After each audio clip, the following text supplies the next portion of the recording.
a une certaine liberté quand on est sous terre, du fait qu'on peut prendre, ne serait-ce que physiquement, les positions qu'on veut. On peut être la tête en bas, allongé par terre, se rouler dans la boue.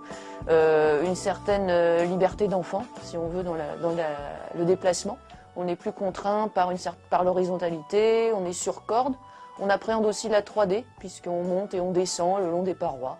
La compétition en spéléo est interdite et du coup, il y a une certaine logique, on est forcément solidaire, on est forcément en équipe, on va pas laisser quelqu'un dans le trou avec son sac, s'il n'arrive pas à passer, il faudra forcément l'aider à sortir et du coup c'est un état d'esprit qu'on ne retrouve pas forcément dans d'autres sports, en tout cas pas dans ceux que j'ai pu pratiquer avant.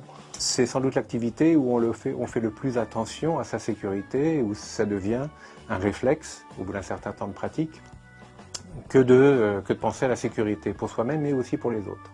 Et quand j'ai vu des gens arriver qui débutaient, j'ai voulu évidemment leur faire partager, donc me former plus pour pouvoir les former et les inciter à devenir autonomes. Dans l'activité du club, il y a, on va dire, deux sortes d'activités.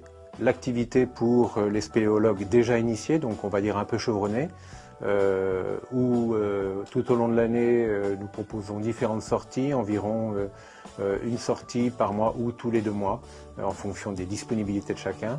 On essayons de monter en gamme dans la difficulté des cavités que nous explorons.